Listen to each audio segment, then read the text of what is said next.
Alam nyo po ba na may settings sa ating phone na no limit download internet? Ibig sabihin, maging only internet ang speed ng ating phone. Kung paano, kung saan ito gawin sundan mo lang ito. Una, buksan ang settings ng phone. Hanapin sa ibaba, ang About Device, o About Phone. Hanapin ang version, at etap ito 7 times hanggang lumabas ang URA developer.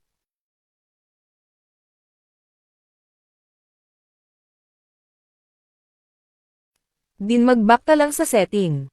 E-search nyo po sa ibabaw ang developer options, at etap.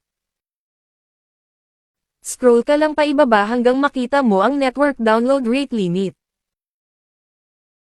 Makita natin na nakalimit ito. Ilagay nyo lang po sa no limit. Sa ganyang paraan maging only internet speed na ang iyong phone. E-share mo din sa iba para makatulong. Salamat sa pag-follow.